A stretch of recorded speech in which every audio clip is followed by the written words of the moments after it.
this is okay. Basically, this is a topic that is well known to quite a number of us, and I'm sure this is not the first time we are hearing about employee engagement and also employee well-being. But basically, what we want to do is to have a discussion around this, and we're going to look at how do we ensure that our policy, our strategy, in terms of the well-being strategy, in the organization. So it's going to be a very short session, but I want us to have more discussion than just having going through the slides. It's not just a presentation. It is a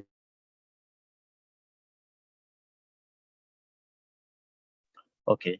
I'm just set to facilitate, and basically the interesting thing about this is that if I look at the statistics of everybody here, I know we have quite a number of people that have worked for several years worth of experience, and I'm sure that will add to our inputs in this deliberation. So this is just the roadmap. We are going to look at the introduction, and we are going to consider what employee engagement is all about. Then there are some parts around the employee engagement which I want to share with us. And then I also share my thoughts on indicators of employee engagement, and then also our employee well-being. Then we look at the tips on employee well-being strategy, and then we look at the fusion between the two, and that takes us to the end of this session. But just before then, there's been this reality in the HR space of global, of the great attrition, and there was a time I read a piece about gravitating from the great attrition to a great retention, and there was so many arguments about how do you ensure that you will retain. It's no longer the question of attrition now. The major thing, the major focus of discussion is now how do you retain your people, and of course one of these areas that we can actually drive retention, of course, is actually employee engagement, and that is why this session is very important at this critical time. Every sector is being affected. While I was in the banking industry, it's a major challenge in such a way that virtually every week you see people just dropping their letters, and when people just come to HR to even discuss some other things, as they approach the office, the first thing that comes to your mind is, I hope this one is not so coming to drop his or her letter.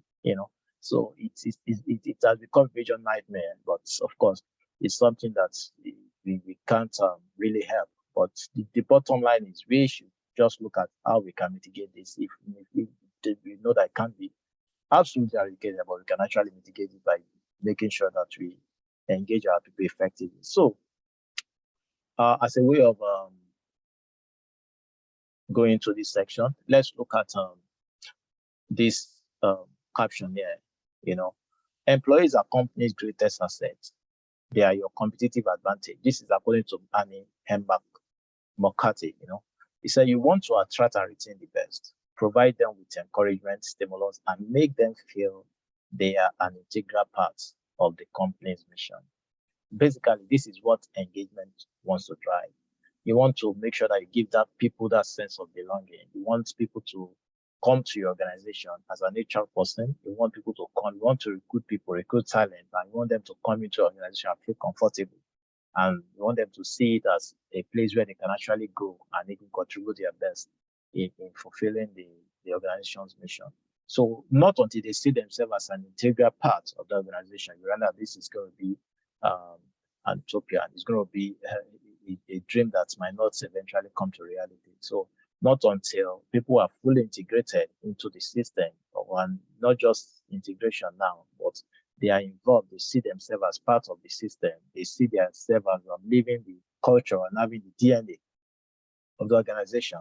The challenge we might eventually have is we might just have people that are total strangers, and what people say in political parlance about the amalgamation of 1914, that the amalgamation of the North and the Southern Protectorate was marriage of inconvenience. When they say marriage of inconvenience, it just simply means that they are rather bedmates rather than couple. Maybe they're just there, but they are never married. And so, if you don't want that experience in your organization, you want people that are fully integrated into the system, then we need to engage them fully. Now, let's look at the definition there. And according to Quantum Workplace, employee engagement is a strength, he said is the strength. That is very critical. And I want us to take a mental note of some of those things as we eventually go down into this intellectual journey. And, in this, it says the strength of the mental and emotional connection employees feel towards the work they do, their teams, and the organization. So you can see the tripartite connection there. What they do, what they do, and also the connection they feel about, to their team, and also the organization as a whole. So you look at the self, the team, and the organization, which is, if you are going to look at it in a triangular form, that kind of a tripartite relationship. So it's very critical when we are driving our engagement policy to make sure that are we sure that engagement has addressed that three critical areas. And I'm sure by the time we move down, and then we also engage further on those areas, how we can actually have effective, how we can actually have effective employee engagement, and then using just one of the areas through which we can drive engagement, which is well-being. How can we connect with these three areas? Then employee engagement is also defined by Shock and Weller, that's 2010. They define it as the cognitive, emotional, and behavioral energy of an employee direct towards positive organizational output. So you can see that when you bring your total self to the organization, that is where you can say that you are really engaged. And we have people that are, actively engaged, actively disengaged, people that are even disengaged. When you have people that are actively disengaged from the organization, you realize that person, there's nothing you say that will make a meaning to that person. So this is just a simple definition of employee engagement. And I know that there are quite a number of definitions, but we're not going to dwell so much on this so that we have more time for deliberation. Like I said, I might not follow the slide outline of Sinker because I just want us to have a discussion around this. I just want us to have a conversation, especially how do you run it in your organization? What is employee engagement to you in your organization? What is employee well-being to you in your organization? And when we look at that together, we're able to create a kind of an intervention that can help us to become better professionals in any area where we find ourselves, because this is something that has been the nightmare of both the HR directors and even the MD CEO. So it's important that we are having this discussion at this time. So let's look at some facts on employee engagement. To Gallup State of Global Workforce, they said only 15% of employees are engaged in the workplace. Well, this is a research. This is actually a survey that was conducted by Gallup, and they believe that after the survey, they realized that only 15% of employees are engaged in the workplace. And when they're talking about engagement, they are talking about actively engaged in the organization. People that understand and love what they do, and they give their best, their totality, their optimal performance is being put into their productivity. It's not just the people that are quiet quitting. Where we have which is very, very common in some organizations today. We realize that people actually come and give their total, their total being. They give all they have to the organization to make sure that they achieve what they have been assigned. The goal that has been assigned to them. So basically, all those things are very, very important if we want to consider what exactly do we mean by people that are actively engaged in the workplace. And this research and this study reveals that only 15% of the workforce. And I'm just wondering, if I look at the population of workforce in organization, maybe I can say, let me just use for the sake of this discussion, let me say 2,000.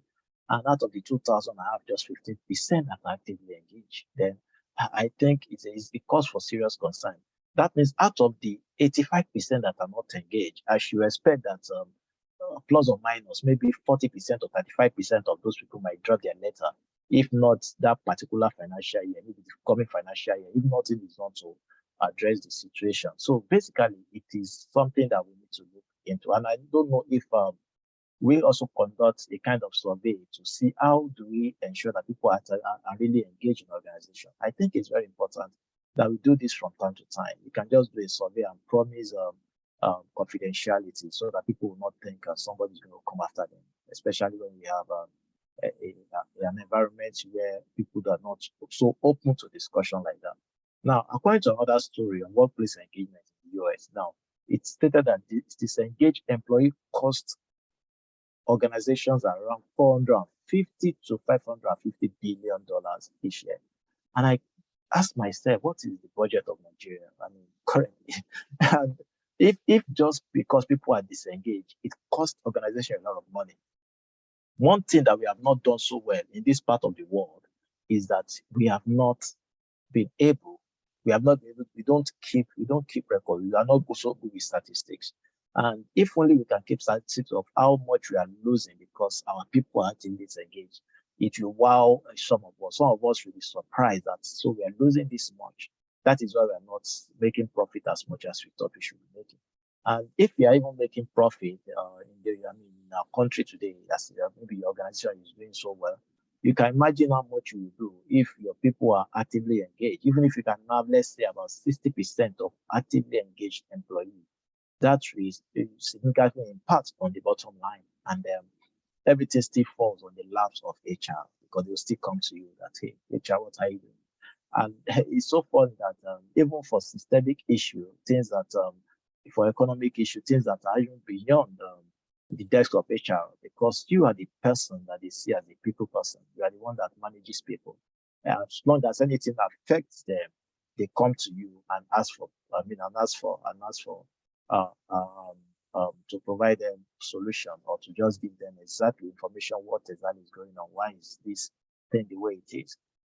So it's a noble task, but definitely also challenging. Now, let me just take the last study here. And this was actually gotten from Hello, as much as possible, anything I reference, so that won't be somebody will not pick on this later and show us for plagiarism. I'll make sure that it's well referenced. Now, one study asked what will be the most important thing a manager or a company will do that will help the employees to be successful. 37%, just imagine that actually happens to be the majority then, citing recognition as the most important method of support. And they feel that just recognize us, give us that recognition, just appreciate me as a person. Don't take me as number, don't take me as statistics. That is the way I can actually function effectively as a person, as an individual, as a staff of the organization. So let me throw this open and open the chat box. Let me see. Okay, Mohammed wants to talk. Just before then, Mohammed. Well, just before you, I'll come Mohammed. Just before then, I also want to ask a question that on a percentile rating, how engaged are the employees in the organization? Anybody that wants to talk, just give it a rating. Somebody's study was conducted by Gallup and they said 15%. I don't know if Mohammed wants to speak to that or Mohammed just want to ask a question. But Mohammed can ask a question now. It's okay, it's fine. But if not, somebody can just speak to this on a percentile rating, just maybe 10%, 15%. If you want to speak, you can raise your hand. Mohammed, you have the floor, please. You can talk. I think Mohammed is off again. His hand was off earlier. Mohammed, are you still with us? Hello. Like Stanley rightly said, hello, sir. Please, yes, you can hear you. Recognize anyone. I am actually. Oh, okay, all right. Don't let anyone talk. We have some. Don't allow anybody to talk. Thank you. So it's very.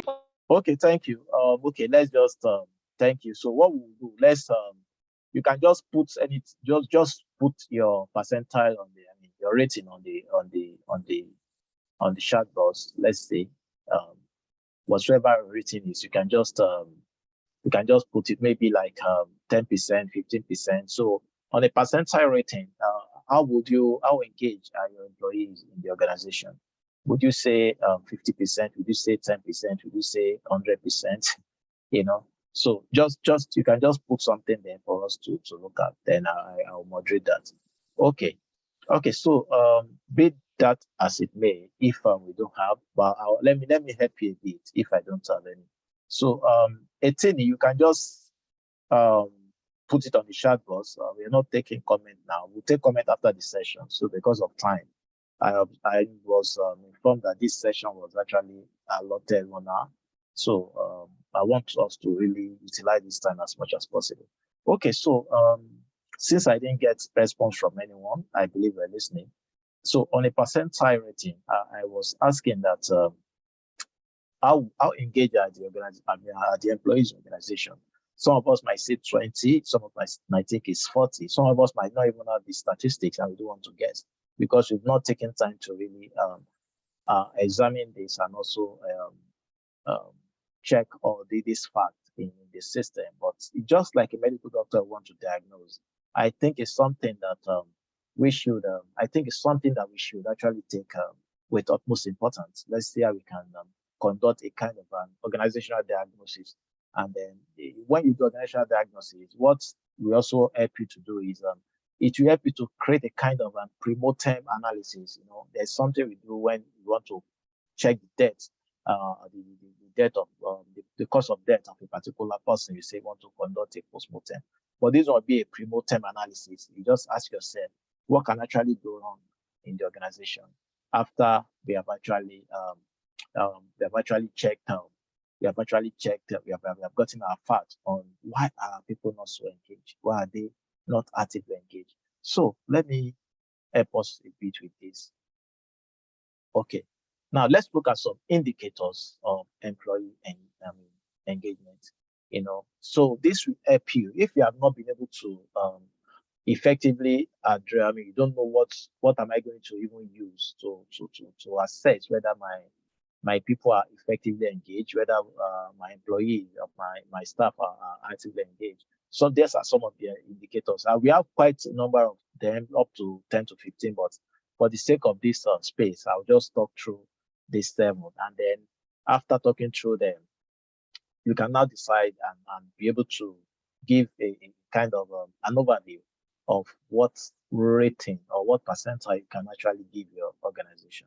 Now, one of it is low rate of absenteeism. You realize that the absenteeism rate will be reduced when people are actively engaged. You know, people will not just be asking for permission at every military opportunity, and people, you know, so when you have low rate of absenteeism, how do you even get that? Some of us, because we don't even track record of absenteeism, we don't have statistics of what was the number of people, what percentage we have of staff that's really fall within this category in a month, last month compared to this month, or you look at it in FY last year compared to this year. Are we saying that it has reduced? Are we saying that I'm going to say it has increased? You know, so those are the ways you can actually look at it. So when it is low, you can be rest assured. I mean, that is one of the indicators that okay, your people are effectively engaged. Because when people are not actively engaged, they just look for the opportunity to do or to stay away from work. They'll just say that, look, I don't think I want to be. I don't think I want to come to the office. Or this is the reason why I'm not coming. You know, they always have reason. And this one interesting thing is that when people want to give, people always have reason why they don't want to do certain things. You know, so absenteeism rate is one way that you can actually use thermometer, I say, to check the temperature of engagement in the organization. Now, high retention rate as well is very critical. You know, when people enjoy what they do, when they actively engage, you realize that retention rate will be high in such organization. People will not leave as much as they would have left. I was working in an organization where there was a crisis that year. Most of you remember there was a year when there was economic meltdown. It was tough. It was serious that most organizations decided to lay off. And then the company I was working for with them, you know, they decided that okay, we are not going to lay off anybody.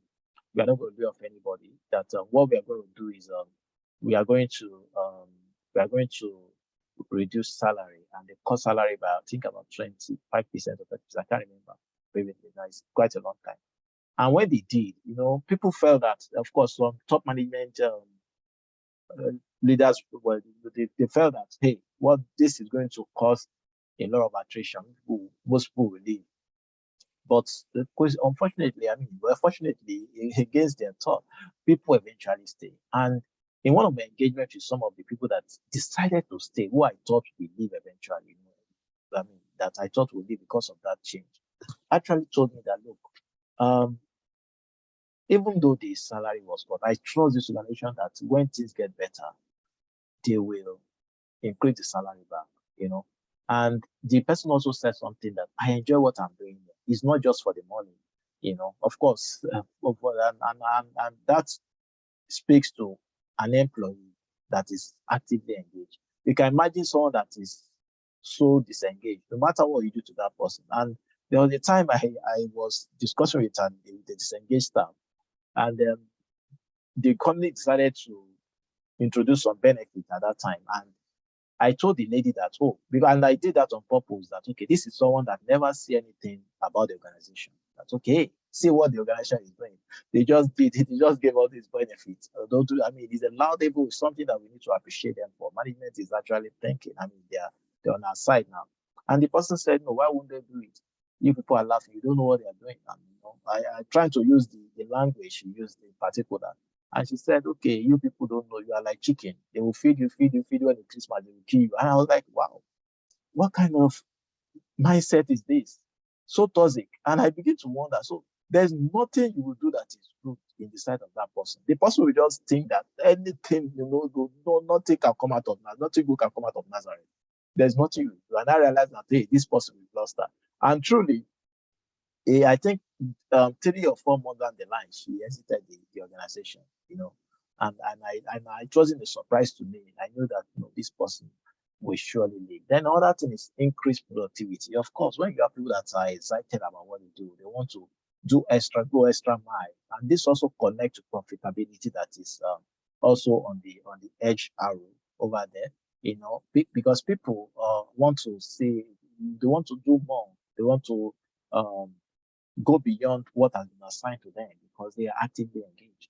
They want to do more. They want to make sure that, let me see how I can improve on my processes. Let me see how I can improve on my performance year in, year out. Let me see how I can do more to the organization because I enjoy what I'm doing. Just imagine someone that, and that's why I like this, most of the OAP, this on-air personality. Is like, that is what most of them enjoy doing. And if we're doing it, they are getting being paid. Just look at the comedians.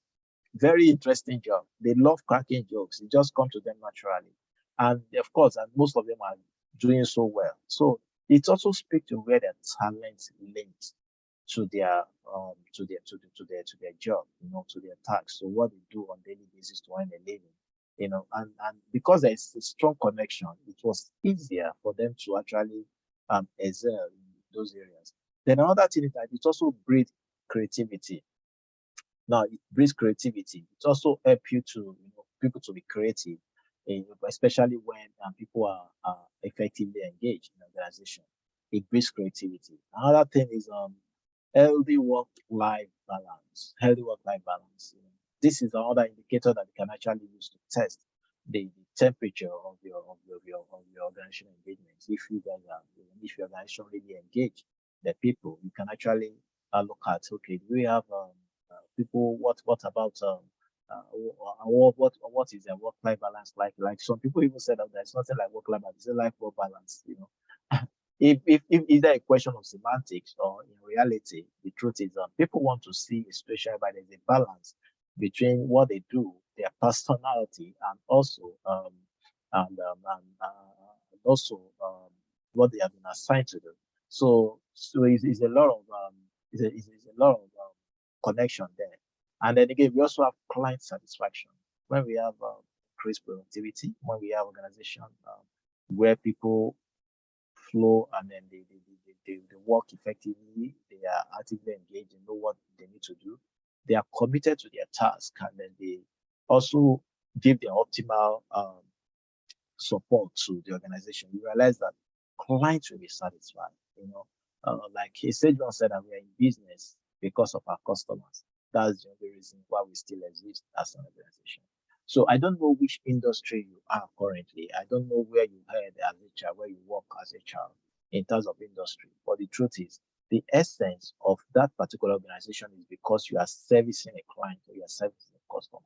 And that is the nucleus of the existence. So if you have not been able to satisfy them, then there's going to be a problem. But there's something that was also very important. When we're talking about client satisfaction or customer satisfaction, what we should also look at is, what about your employee satisfaction? What about your employee well-being? And that is where well-being is connected to engagement as we proceed on this session. This is where I'm going to drive in the aspect of well-being into employee engagement.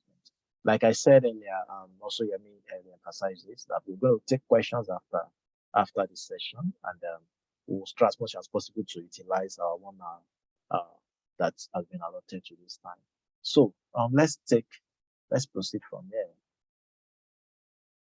Then now let's look at employee well-being, and I'm quite deliberate about the definition we're using there. Now, when we look at employee well-being, it is defined as the overall physical, emotional, social, and financial health of the employees. Now, if you look at those printed words in red, it says overall physical. It talks about your emotional, it talks about social and financial health. And I'll also mention this in passing. And then by the time we're done with this, we also try and assess and also feel the pulse of organization in terms of what is the state of our well-being as an organization. So we are going to look at all those things as a critical point of discussion as we proceed. So I won't dwell so much on this definition. I just want to emphasize on overall physical, emotional, social, and financial health, because I will still relate to this as we move on this session. So now let's look at this and just explain them a little on what each of them represents. Now look at the physical. Under the physical, we talk about the health and safety measure, HSC. Most of us, we have HSC units, so it depends on the organization, call it differently, just the name of the matter of nomenclature. Some will call it facilities, some will call it so many names. But the truth is this: the health and safety of your people, they are very important, and this was actually classified. Is classified under physical here. And then we also look at economic support. I think in one of the sustainability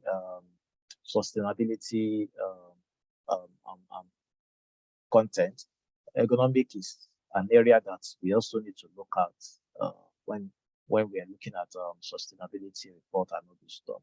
And then again, we have been hearing about ESG, and apart from this could also be related to some of the areas where ESG could be promoted. And then we also look at the physical work environment. This aligns a bit with health and safety as well. But health, it could also, I know most of us, we talk about for our health, we go to most organizations now use HMOs and all those stuff. But even with that, at times, you need to be deliberate so that it's not just picking an HMO for your organization, for your employee. You also need to check what is the level of satisfaction so that people will not just go. There was a time, my previous employment, while I was in my previous employment, someone came and reported to HR that anytime she goes to this organization, to this hospital, everything is by default is malaria, and they give her just paracetamol and all those stuff. So we have to really cut ties with that HMO, because we notice that it's like people are not satisfied, and it's not just providing it. We need to be deliberate.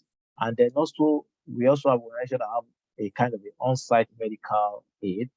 Some will call it, they have a sick bay where people can actually go within the organization. Maybe you are a bit down, you're not feeling fine, something that requires first aid that could actually quickly be attended to. And it might interest you how people utilize this, and you also need to keep track of utilization of such things, because it will help you in your analysis, your HR analytics, when you are looking at what is the well-being analytics of my people. It will also help you. And what we don't do most of the time is we don't even request for reports, monthly report from our HMO on our staff, and that is something that we can actually do as well to assess, because you can't drive employee well-being without statistics. It doesn't work in aberration. It doesn't work in isolation. It is connected to something. So you need facts to drive those details for you to understand that what exactly are you going to measure? What exactly are you going to look at? Are you looking at to make sure that what we want in terms of well-being is actually what we want to get? And I'm sure if we get to ask question here, or from each and every one of us, that do we have HM in the organization? A good number of us will say yes, that we do have HM in the organization. So this tells us that there's something we can still do. Even it's not just about paying that premium every year. It's not just about giving our people plans that, oh, you have a HMO plan, and you're on Plus, you're on Perfect, you're on a Classic, you're on iPad, you're on I Classic, and the likes. No, it goes beyond that. Let's see how we can request for report. If we ask, they will give us. And I hope one of the audience could also be people that works in some of the HMOs, and that could also be a selling point for you when you are selling your product. I think I'm doing some good marketing job here for some people. Just pay me after this announcement. Okay. So then hygiene workspace, hygiene workspace is also very important. The toilet and people, especially areas that people share, shared utility like dispenser and all those areas. I remember during COVID, my former place where I left, decided that they're going to stop um, they're going to stop people taking water, that people should bring their water from home. When the COVID was at its peak, if when people were just resuming, but people were still watching it. And initially, people took it with a kind of, people didn't find it easy. They just felt this is very insensitive and the likes. But in the long run, people just look at the bigger picture that, okay, they're trying to avoid a place where people are gathered, and then, so they are just trying to see how we can maintain kind of distance so that people will not be infected. And also, um, also the restroom, you realize that the cleaners are going there at intervals during that COVID, every 30 minutes, to make sure that they clean it again. It was a lot of work for them, but because they just have to come up with a rotation, a kind of calendar whereby at every interval people will go in and make sure that they disinfect the place again and all those stuff. So those are measures that we can actually take on that physical for very well. Let's look at emotional. Now, psychological safety. Let me just talk about the little psychological safety. Now, this speaks to your organization in the area of open communication, basically. Are you saying that there are some organizations that you can't actually say your mind, you can't actually speak the truth, maybe when you have a conflict or when you want to raise a point, you just be silent. Some people, so those people might just feel as if, oh, my point is not needed here. I'll be silent. You can imagine if somebody is in a meeting and the person is not psychologically safe in discussing certain issues with you, the person will just keep quiet and you have lost that person. And that might eventually affect the person. And the way this thing builds up, before you know it, it can lead to an issue of mental health. And the person will just feel a bit inferior about himself. And mental health is actually a critical case in our society today. People are going through a lot. People assume that, oh, because you wear good clothes, because you smile, because you drive good car, because you eat good food, you are not looking skinny. It's not, you are not looking emaciated like someone that has been ill for some time. But it's a silent killer. Sometimes you don't know that people are going through a lot. So we need to also ensure that those things are checked in our organization. And that's it. How can we check that we can have a desk for mental health in organization? People will not always come out. It takes boldness for people to really admit they need mental, they need help in terms of mental health. And so people actually ascribe it to a kind of when you say mental, people will think, oh, they will think I have a problem. They think I need a psychiatrist. I need someone that I'm mentally derailed. No, that's not mental health. People don't understand that it goes beyond just being mentally derailed. And if it's not managed, it's a silent killer. So we need to check all those points when it comes to employee well-being. There is great resilience program and training. We also need to train our people on resilience. We need to train them on certain areas where they can actually become a total person. And those things have to be done effectively. And all these things can actually be integrated. Things like stress management, we can run it at intervals. All those things will help people to live their best in the organization. And also, if you look at it again, you see that there's going to be a connection. If we can actually tick most of those boxes, like this is not a list that has been fully exhausted. There are so many areas as well under emotion, under physical, under social, under financial that are not mentioned there. But the bottom line is, if you can tick some of those boxes, you realize that you have less issue in those areas. Then flexible work model is another thing that we can actually look at. When we talk about flexible work model, some people call it hybrid work model, and flexible comes in different ways. It could be in terms of time, it could be in terms of days you need to appear, it could be in terms of, so those things also help people to emotionally balance. Lagos traffic alone can kill. Most of I want to believe that if not everyone on this platform, I want to believe that maybe like let's say like 70% of people on this platform might be working in Lagos. And if you are not working in Lagos, you must have visited Lagos one time or the other. Lagos traffic is not something you want to do for several years of your life. To make you age. And if your brother works in Abuja and both of you start the same job on the same day, maybe your younger brother or someone that you are 5 years older, you might surprise you by the time you guys want to compare notes and compare looks in the next few years. You realize that it seems you have aged beyond that person. That is few things that traffic can cause in people's life. So let's look at social. Now, social recognition is also part of it.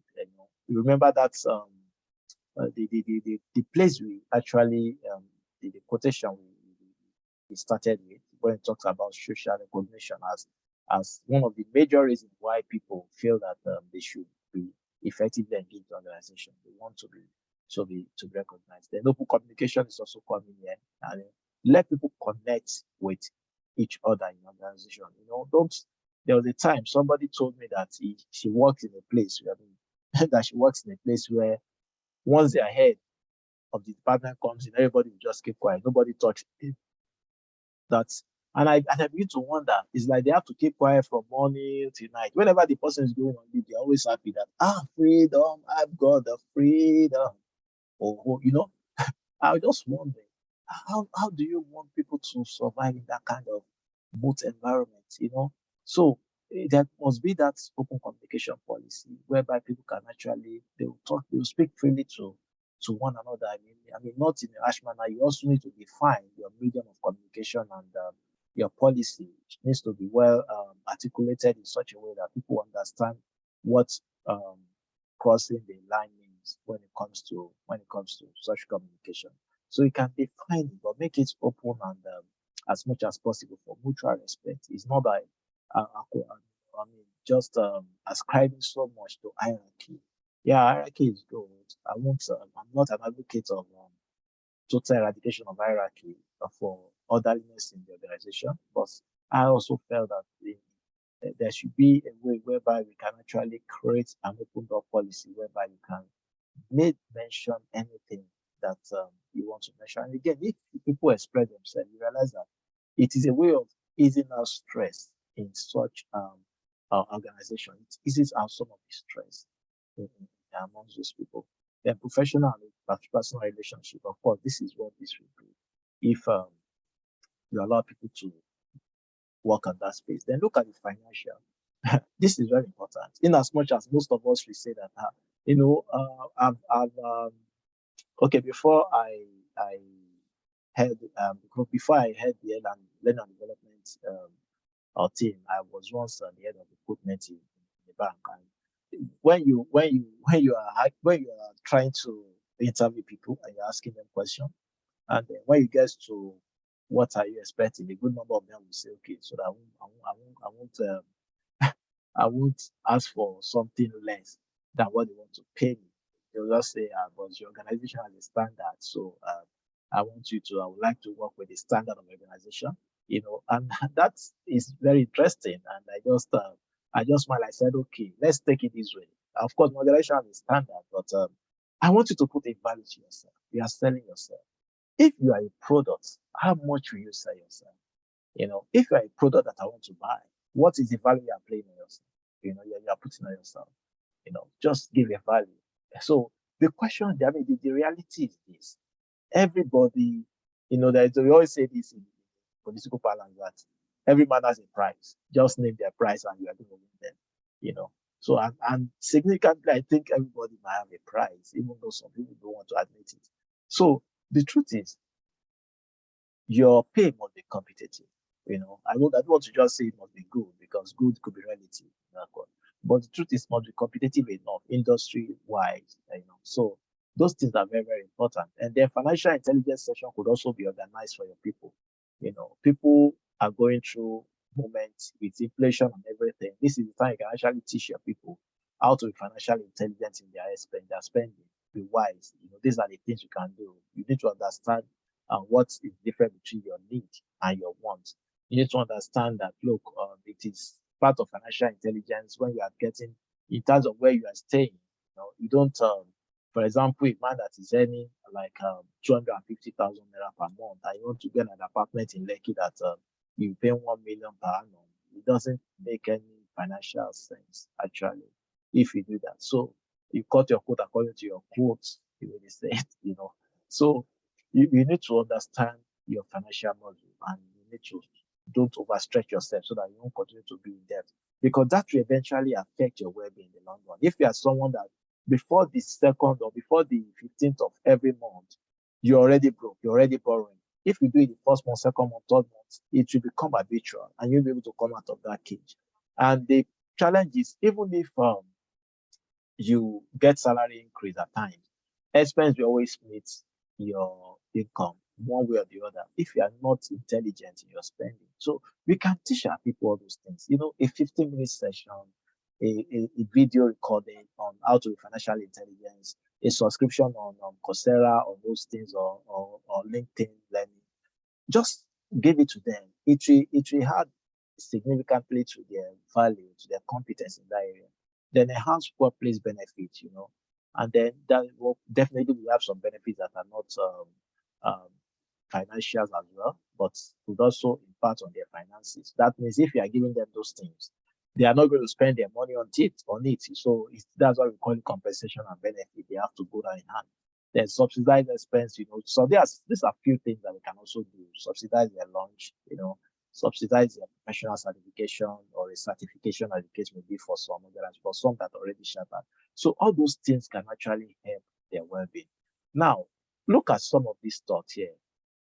And I want us to look at this critically. Just my thought that I'd like to share with us. He said, high employee well-being can effectively enhance the benefits of employee engagement. When your employee well-being is high, when it's effective, you can see that it will impact on the level of engagement, because people generally, and this happens to man naturally, people wants to gravitate towards someone that you feel that they are really genuinely interested in you. That is why I've never seen someone that will say, "Oh, I'm getting married to someone because I just feel like I'm not so connected. I didn't see any benefit to that, but I just want to marry for that sake. I just want to connect to that person for that sake." There is a reason why people are connected. Just like you don't just choose friends. If you look at it from this layman perspective, you realize that definitely there's something that attracts people to us, and when they experience that, when they are there's high employee well-being, you realize that you might have high rates of employee engagement as well, because they want to give their best, even if you are not pushing something to them, because they feel that, so this is ours, this is our thing, these are the things we can actually do to make it better. And you realize that you are driving engagement through that. The paradigm shift from bringing employees to the workplace to bringing workplace to the employees. Now, this is another area that is also a top line that I also want us to consider. There is this move, there is this trend, and we need to understand the trend in our global space. Because we always say, what is a global village? What we think is happening globally, we always feel that, oh, before it gets to us, it won't come to us, but it doesn't happen that way. The sage once said, if the change without is greater than the change within, then decadence is inevitable. So you must understand that when there are changes around you, it's also cause for attention for you to also look at what you can do to be a better person, that to align yourself with that change. So in this, there's a shift from bringing people to the workplace, but you want to bring workplace to the people. And what this strategy is all about is, it takes you from the push approach to the pull approach. The pull approach in the sense that people just want to do what they like doing. People just want to do the job I've assigned to them because they love doing it. They see reason why they want to do it. Not a position where you are pushing them, you are looking, this stick approach all the time. The world is moving away from there, and but I won't just push on that because we are not talking about some of the paradigms to the business model today. So, and then a purposeful well-being strategy can help employees feel valued and inclusive. When your well-being strategy is actually purposeful, be deliberate about it. Make sure that you look at it critically, and you must be deliberate about it. When it's purposeful, you can see that it will help to employees to feel valued and inclusive. And when that happens, they'll be actively engaged. And then remember that there is no one-size-fits-all approach to designing an employee well-being strategy. There is no one single one. We should be careful. We shouldn't say, oh, because I don't want to mention a name because this is a global platform. I know there was an organization that started the spousal allowance, whereby they pay spouse allowances as well, and then which is a very interesting thing. We can drive employee well-being. We can see how people can be dedicated to their work. People will love it. They will so much appreciate it. Wow, I'm working, and my wife is working, or my husband is working, but I'm also being paid. I mean, it relieves, no matter how much the money is, it will take away some of the burden, it will get out for some bills. And where people get benefit from, they won't easily condemn such things. So you can see how they have decided to approach the employee well-being. It's not directly to the employee, but it's also linked to the employee one way or the other. Do you get it? So it depends on your strategy. You might not say that, okay, let's also try and do that. It might not really work for your organization, depending on your portfolio and things you do or things you look at. But the truth is, every one of us can actually do something, and we must be deliberate about it. So let's look at tips in terms of employee well-being. So these are some of the tips that we can actually use for employee well-being. And then one of the first one I will say here, okay, I still have a few minutes more, is clarity of a value system. When you talk about value system, the mission, the vision, the core values, it has to be clear. When you want to design a well-being strategy for your organization, you must be clear about what is actually our value, what are our core values, and why do you think this clarity needs to be there, so that people will understand what we stand for as an organization. And if they don't understand what your organization stands for, it might be difficult for you to come up with some strategic innovation that can actually drive engagement through well-being policy. So you need to understand that, okay, what is our value? Define it. Let people understand what your organization stands for. Let them understand your strategic focus organization. Then the second one is acculturation for integration. Acculturation is just a way of bringing people into your culture. Maybe people just join your organization newly. You are trying to train them, to tell them that this is our DNA here. We are this.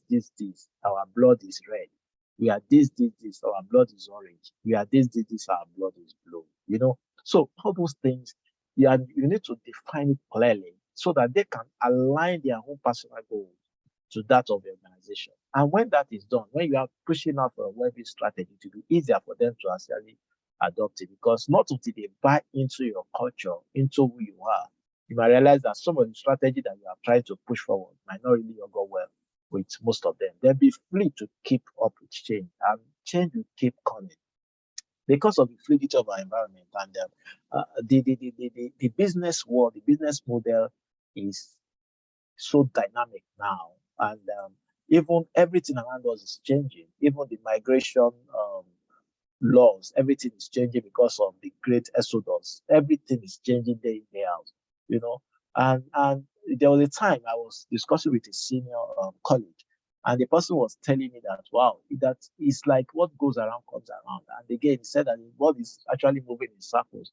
That I could remember sometime in the 80s when there was a similar case like this, that almost everybody moved out of the country. That people were just moving out, and they got to a time that people started coming back again. And instead, he saw that trend, just like but he said something also very, very instructional. I said, but this time around, it's like the volume is enormous, it's massive. That he was just wondering that the volume is massive, but what he could actually relate with them was that he said, you remember, most of his friends are left. That maybe about 10 of them were in a group of friends, and in that their group, and about 8 left. Only 2 of them were left in Nigeria. He said then, after some years, 5, 6, 7, 10 years down the line, Those guys just called and we're getting back for one reason or the other. And then maybe about he said, but to cut the long story short, I said about 3 of them or 2 of them eventually remained till today outside the country and are still living there. So we're just saying that it's like the trend will always come that people will still want to rush down. But and I was quick to tell him that okay, I hope the situation that made people live, that made people do why people are living now is might be worse than that of the time he was comparing because people live for reason and for different reasons. Then another thing is periodic review and monitoring. Now, when we have a well-being strategy in organization, when we define a kind of strategy to make sure that people's well-being are being cared of, are being catered for, we need to review those processes. And I gave us an example when I was talking about HMO. That do we even ask for reports from those HMO on monthly basis? That how many of our staff is in the hospital? We are not saying that they might spell some details if we don't want to get details. I mean, but just statistic, just a template, just a dashboard to show that okay, this also percent, this also grade. Now, you know what that will do for you? It will also help you to understand the stress area or the stress cadre of your staff, the stress grade, and because of the mixed workforce as well, this generational mixed workforce, you realize that it can even help you with some analytics. Okay, this particular generation, people are aging, whether you like it or not. The kind of zeal, the kind of power, the kind of what's it called? The kind of skills. Let me not use skills, but the kind of energy that you bring to work. 20 years ago, for those that work over 20 years, I'm not sure there are so many of those people here. You realize that at some point you realize that those energy, especially for some jobs that are a bit tasking, because you know that you are getting close to your retirement. As people are aging in the organization, it also helps you to understand their retirement plan. That okay, what can we really do for these people? So this well-being strategy can actually help you with a lot of things. Effective feedback mechanism. So when you do a survey on those areas, on things that you want to test, make sure that those feedback are taken effectively and they are, they are looked at critically for proper intervention. And there's something that I shouldn't miss out. Leadership and management support is very, very important. Leadership and management support. Make sure that you always have a leader behind you. Because if you don't have it, or anything you are suggesting is dead on arrival. There are some leaders or management staff that even if what you are saying is making sense, they just have that pride. They just have that satisfaction. They have that relief that, okay, you run it through me. I understand this process. I mean, you have told me beforehand. And even if people want to talk it down, they will be the one to stand and say, no. I think this person is making sense here. I mean, you need to look at it holistically. I was privy to this, and but who cares? You just want to make sure that you push your policy out. So always make sure that you have your buy-in before you even do anything, which is very, very important. So let's look at some vision here. Now, this is where the vision comes to. So we're looking at those vision of employee well-being and engagement. Now, and I'll just say this in passing because of my time. Now, physical, the first thing is healthy workforce will be easily engaged for productivity. Healthy workforce will be easily engaged for productivity. And then I also spoke about the emotional one earlier, that this will limit cases of mental health in the workplace. And this is what I'm not, maybe I could have shared some statistics with others. So there was a time I read a piece on statistics about mental health, people that lost their life because of mental health issues, even in Nigeria here, and it's just alarming, And there's something about this that it doesn't even come with age. Some are even as young as their 20s, some in their 30s, some even a teenager. And I was wondering what's going on. So this is something that we need to look at. In fact, I mean critically, and what can actually drive that is when people are effectively engaged, you realize they have lesser time for things that can actually lead to cases of mental health. Then social, I talk about open communication on social, and then say that an interactive workplace culture are pivotal to engagement across all levels in the organization. Let them engage. This is just on the light hand. There was one top executive that came to address some trainees this few days ago where I was, and then where I work. So and the person was also saying that okay, you can actually intermarry, and I could see the way the whole environment was lighting, that so we can, that kind of a thing. So people want a place where they can effectively relate with one another. We are social beings. According to Aristotle, he said that every man is a political animal. He who does not relate is either a god or a beast. And we are not a god, deity, so to say, and we are not a beast. So we relate with people. We are social beings. So the more we know that this can naturally, we can't take this away from us. This is who we are. That is why some people are already coming back to work.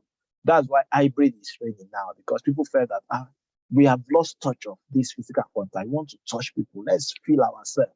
We can't keep people engaged for life. And I keep telling people that if COVID had remained till now, trust me, people will have found a way to see socialize one way or the other. They will just find a way around it. That we can't be caged for life. It's just the nature of human being. Just like what I always find is level. They always find their level. Then, of course, financial, commeasurable and objective culture of reward system on employee performance will effectively drive engagement. So under the financial. So that's why I mentioned earlier about that definition. And I highlighted those 4 areas in red. You can see the connection between employee well-being and employee engagement. So in conclusion, I would like to reiterate what Stephen Covey said. He said, always treat your employees exactly as you want them to treat your best customers. Let me just say this, that in some way, your employee might be as good as your best customer. The truth is, if you don't treat them well, they will realize that it will definitely have a effect on your customers, because you are not the one. Let's assume you are the MD CEO. You are not the one that is relating with all those customers. You can't be the one to have an interface with all the clients. Just look at one of the major banks, let's say one of the banks in Nigeria that has maybe about 20,000, 50,000 customers. So as the CEO of that bank, how do you relate? How do you connect with everybody? It is your employees that will do that. Those are the people that will connect with people, with those human beings, with those customers, with those clients. And if you don't treat them well, be rest assured that your customer will bear the brunt. So employee well-being is very important. It's very important because it will drive engagement. It will drive productivity. It will drive profitability. Just look at how can you, and it also drive retention effectively, because people will feel that, oh, I have this sense of belonging here. This is where I belong. At this point, I want to say thank you for listening. I want to appreciate you for your time.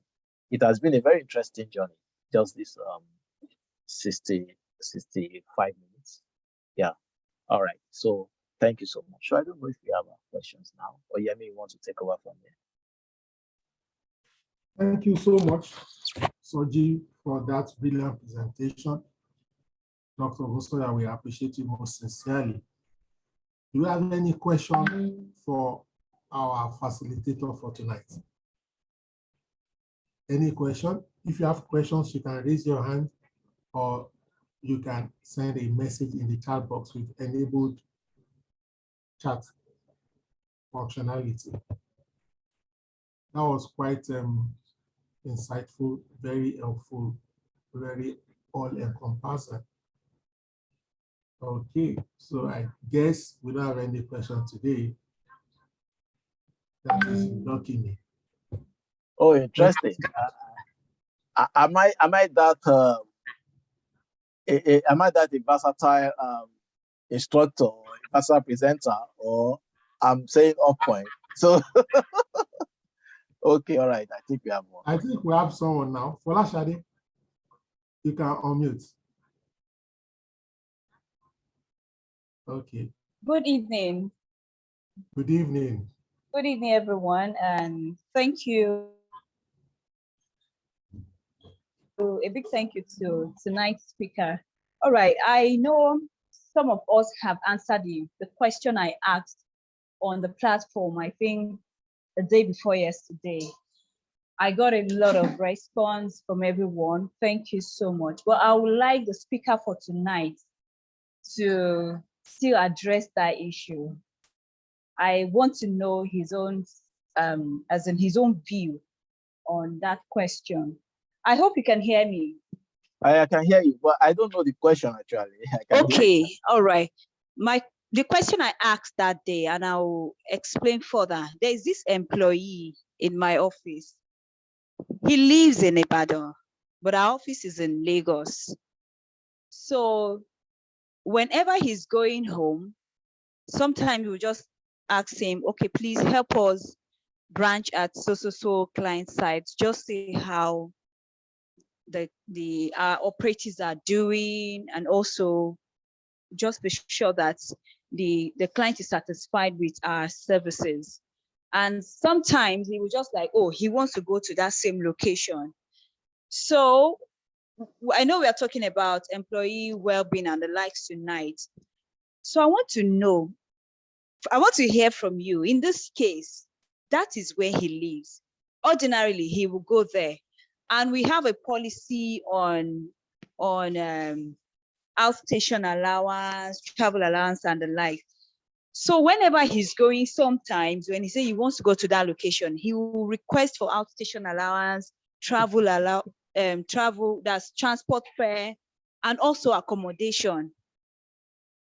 So I don't know. I just want to hear from you. Do you think it's right? Yes, like the last one I did, I approved transportation for him, but I told him for accommodation that since it's your house, and I know after that meeting you'll be going back to your house, I'm not going to approve accommodation for you and outstation allowance too. But I approved enough money for transportation. So I want to know if I'm wrong or I'm right.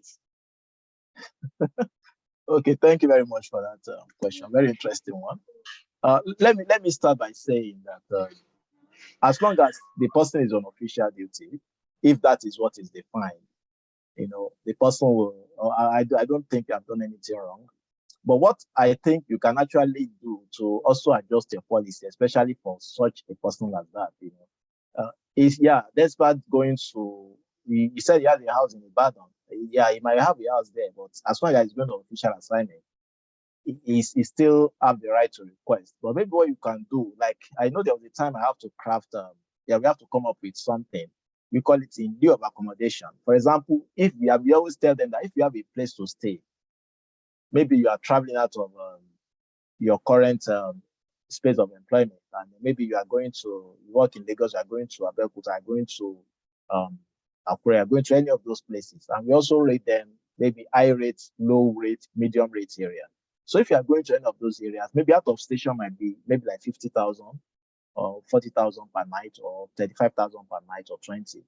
So what we'll do is, if you have a place to stay, and that is where the policy can actually be applied to this, just do in lieu of that place. And you can just, for that 50,000, we just do in lieu to the 10,000. It can just be 10% of what that accommodation will cover, so that we know that you have taken, you are not going to be caught in the wrong side of, because definitely the person who can actually bring out the policy, that what does the policy say? What I do with my personal time is nobody's business, really. What I do with where I go to is personal to me. If I start going to Ibadan and I say, okay, I'm going somewhere before going to Ibadan, or I don't even have a place anymore, it's because more of our privilege to that information. Okay, he has a house there. So we should try to see how we can escape from that policy cage in such a way that people cannot file a litigation against us or put our case. Let's build a defense around those little areas. Yeah, you have done the right thing quite well, but I felt what you could have also done better is let's make sure that there is a policy for in lieu of accommodation for such people. That's my take. Thank you so much, Dr. Ogusoya. Any other question before we call it a night? Any other question? Abiola Tejumola, do you have a question? I saw your hands earlier. All right. Permit me once again to say thank you, Dr. Adesoji Ogunsoya. This has been a long time coming, but it's worth waiting for. We will come for you again anytime. Thank you. Just give me enough notice. No, voila. Thank you, everyone. Good All night. right. Thank you. All We'll right. share the Yeah. recording tonight. Okay. Bye. All right. Yeah. Bye. Thank you.